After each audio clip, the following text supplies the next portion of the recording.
नमस्कार, आप देख रहे हैं फर्स्ट बिहार झारखंड। मैं हूं खुशी उपाध्याय। बिहार पुलिस के सिपाहियों के लिए बड़ी खबर सामने आई है। बता दें कि जिस तरीके से सिपाही तबादले को लेकर सिपाहियों ने पटना हाई कोर्ट में याचिका दायर की थी, ऐसे में पटना हाई कोर्ट का बड़ा फैसला सामने आ गया है।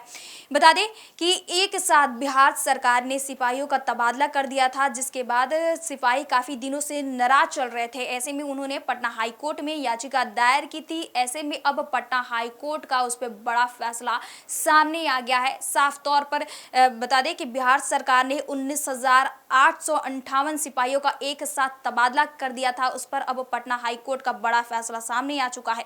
पटना हाई कोर्ट ने जिस तरीके से इस पर बड़ा फैसला सुना दिया है, बता दें कि पटना हाई कोर्ट ने राज्य सरकार द्वारा दिए गए 19,858 सिपाहियों ट्रांसफर आदेश पर रोक को आंशिक रूप से हटा दिया है। हाई कोर्ट की खंडपीठ ने एकल पीठ के पहले के आदेश में संशोधन करते हुए यह फैसला सुनाया है। अब सिर्फ उन सिपाहियों का ट्रांसफर पर रोक बरकरार रहेगी जिन्होंने याचिका दायर की थी। बाकी सभी सिपाही के तबादले पर कोई रोक नहीं रहेगी।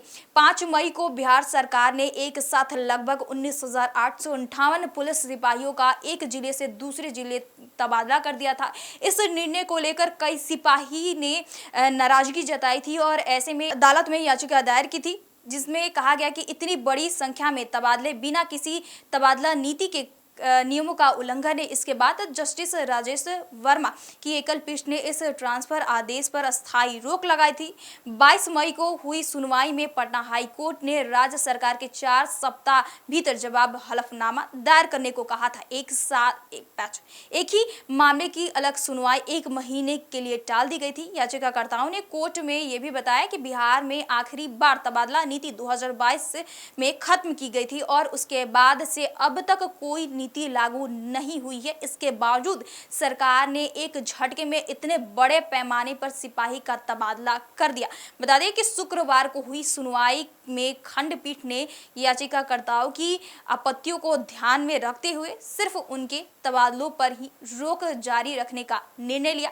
बाकी सिपाहियों के ट्रांसफर आदेश को वैध मानते हुए हाई कोर्ट ने जो रोक है वो हटा दी है। इस आदेश से बिहार पुलिस विभाग के लिए बड़ी राहत देने वाली है, क्योंकि इसे प्रशासनिक कार्यों में अड़चन दूर होगी और लंबित तबादले कार्यान्वित किया जा सकेगा। बताते चले कि जिस तरीके से बिहार सरकार ने एक साथ कई सिपाहियों का तबादला कर दिया था एक जिले से दूसरे जिले के, ऐसे में अब कई सिपाही जो नाराज काफ़ी ज़्यादा चल रहे थे, उन्होंने हाई कोर्ट में याचिका दायर की थी और उन्हें साफ तौर पर कहा था कि जिस तरीके से एक साथ इतने बड़े पैमाने पर सिपाही का तबादला ये नियम का उल्लंघन है। ऐसे में उन्होंने पटना हाई कोर्ट में याचिका दायर की थी। अब पटना हाई कोर्ट ने साफ तौर पर इस तबादले को हटा दिया और साफ तौर पर कह दिया है कि सभी जितने भी सिपाही उनके तबादले अब नहीं रोके जाएंगे, इसे हटा दिए जाएंगे, उनके तबादले रोक दिए जाएंगे। जो उन्होंने जो याचिका करता है उनके ही सिर्फ तबादले अभी रोके गए हैं। बताते चले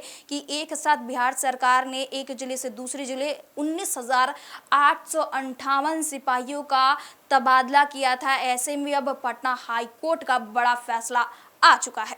बहरहाल इस खबर में इतना ही। हमारे साथ बने रहे और देखते रहे first Bihar Jharkhand. Panorama group, जो सोचता है वो करता है। आपके अपने सपनों का आशियाना। ये लो मुंह मीठा करो। आज मैंने अपना जॉब छोड़ दिया। अब हम पूर्णिया वापस जाएंगे। जॉब छोड़ दिया है? मतलब ये घर कैसे चलेगा? हम करेंगे क्या? और माँ बाबूजी क्या बोलेंगे? इसलिए मैं एक और मिठाई का डब्बा लाया। अपने बिजनेस के लिए लोन अप्रूव हो गया। अरे लोन अप्रूव हो गया वो तो ठीक है, लेकिन पूर्णिया में हम रहेंगे कहाँ? अपना घर भी तो नहीं है वहाँ। इसलिए तो एक और मिठाई का डब्बा अलग से लाया हूँ। हमने पूर्णिया में घर ले लिया है, पूर्णिया के ई होम्स पैनोरमा में। पूर्णिया में पैनोरमा ग्रुप लेकर आए हैं ई होम्स पैनोरमा। बड़ा घर, आलीशान जिंदगी और अत्याधुनिक सुविधाओं के संग। अरे अरे, अब क्यों मुंह मीठा करवा रही हो? क्योंकि हम घर वापसी जो कर रहे हैं। घर वापसी की खुशी पूर्णिया में ई होम्स पैनोरमा के संग। ई Homes Panorama, luxurious lifestyle redefined.